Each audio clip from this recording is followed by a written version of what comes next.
அப்படின்ட்டு. அச்சில் வர சமயத்தில் எழுத்துருக்கள் நமக்கு கொஞ்சம் கொஞ்சமாக அழகாக மாற ஆரம்பிச்சிச்சு. திருப்பி கணினியில் போகிறப்போ சிதைவுகள் வந்திருக்கிறது போல் என்னுடைய கண்ணுக்கு தோணுது. எழுத்துருக்களை நீங்கள் இப்போ மடிக்கணினி மண்ணில் இப்போ கைக்கணிக்கு கொண்டு வந்துட்டீங்க. அந்த இடத்துல குட்டி குட்டி எழுத்துல விழப்போ இன்னும் சில அதிகமான சிக்கல்கள் இருக்கலாம். இதுல எல்லாத்தையும் மாறி அழகான எழுத்துருக்கள் கொண்டு வர்றதுக்கு என்னென்ன நீங்க செய்ய வேண்டும்? அருமையான கேள்வி, நன்றி மணி. இது கோபம் வரக்கூடிய கேள்வி இல்லை, ஆனால் கோபம் வந்தாலும் நல்ல கேள்வி. பாரதியார கோபம் ஓட்டினா தான் நல்ல இலக்கியங்கள் கிடைக்கும் நமக்கு.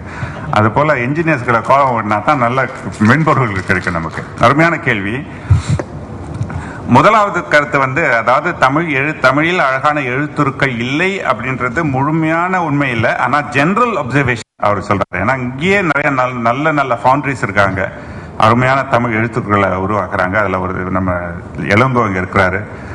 இளங்கோ சாஃப்ட்வேர் ரொம்ப சில நல்ல எழுத்துக்களை உருவாக்கி இருக்கிறாங்க.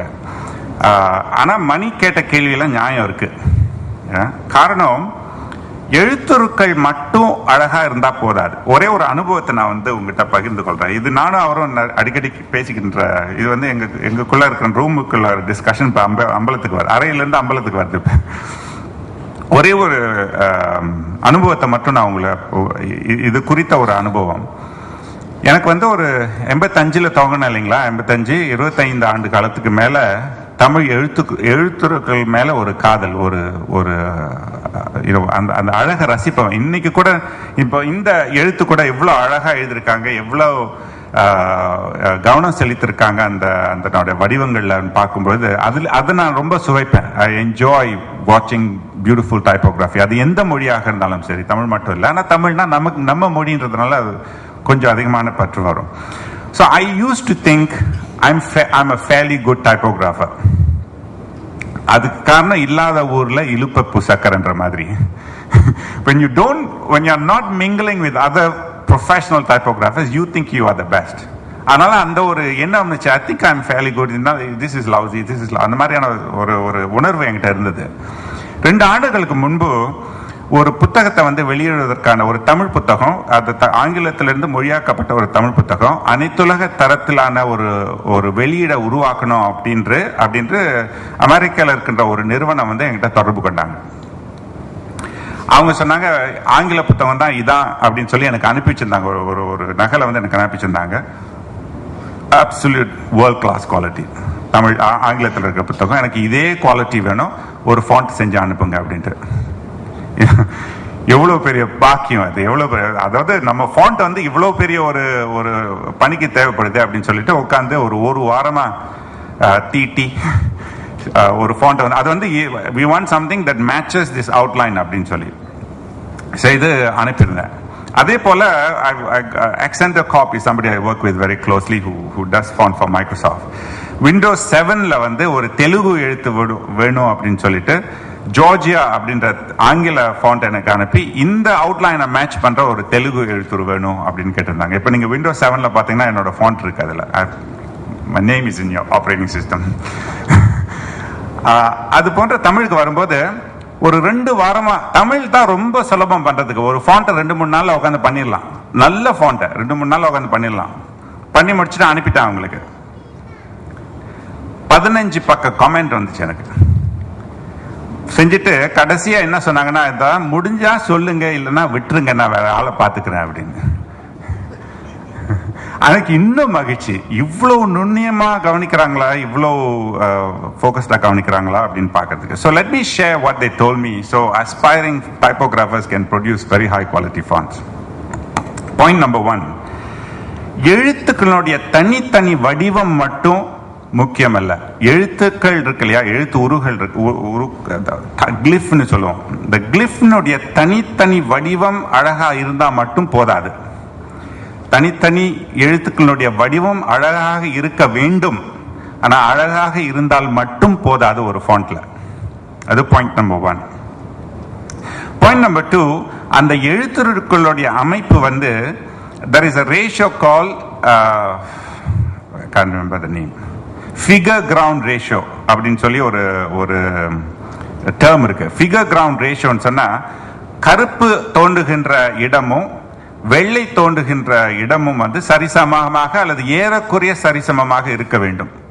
அப்பதான் அந்த எழுத்துக்களை வந்து ஒரு பக்கத்துல நீங்க அப்படியே போட்டு பிரிண்ட் பண்ணும்பொழுது அங்கங்க திட்டா வராது.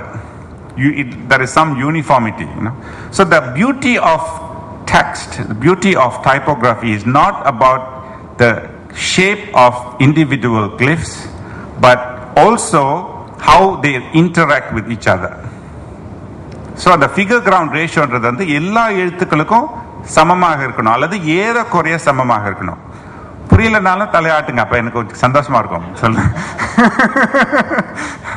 இது ரெண்டாவது பாயிண்ட்.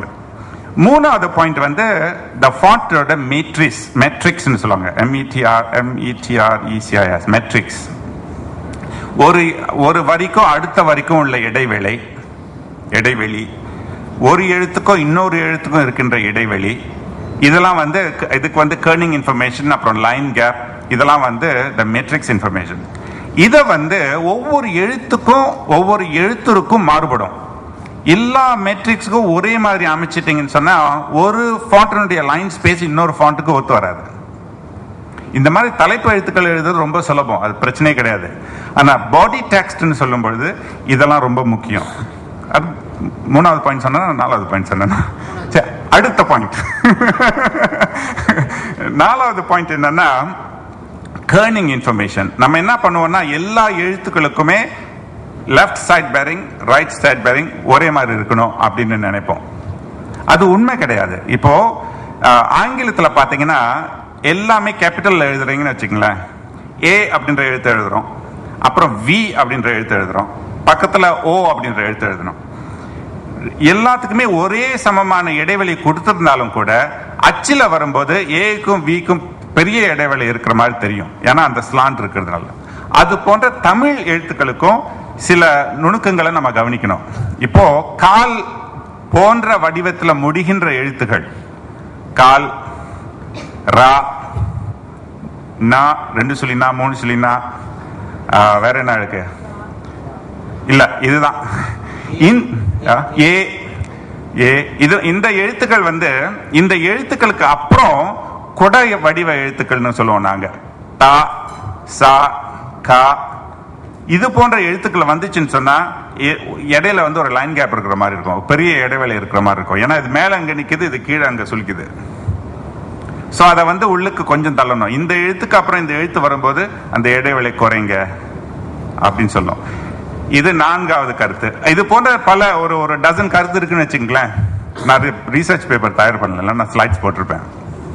இந்த மாதிரியான சில கூறுகளை நம்ம கவனிச்சு அந்த எழுத்துக்களை உருவாக்கணும் சொன்னோமா, அது அந்த எழுத்துக்களை வந்து அந்த பக்கத்துல விழும் பொழுது ஒரு நிரல் இருக்கும், ஒரு ஒழுங்கு இருக்கும். அங்கங்க கூடிக்காத எழுத்துக்கள், spread will be quite uniform. படிக்கிறதுக்கு ஆர்வத்தை தூண்டும். அதுதான் மணி சொன்னாரு. இப்ப முதலாவது பக்கத்தை பார்க்கும்போது invisibly there is a draw. அழகா இருக்கும் பொழுது அதை படிக்கணும்னு தோணும். அது மட்டும் இல்லாம அந்த மூடுக்கு ஏற்றவாறு எழுத்து இருக்கணும் நமக்கு. ஒரு திருமண அழைப்பிதழ் அனுப்புவதற்கும் ஒருத்தருக்கு லாயல் நோட்டீஸ் கொடுப்பதற்கும் ஒரே ஃபாண்ட் யூஸ் பண்ணக்கூடாது. அந்த message is different.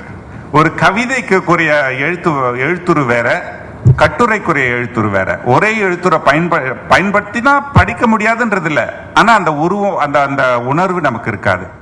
See, these are things commercial software can do for you because people இத பத்தி கவனிப்பாங்க.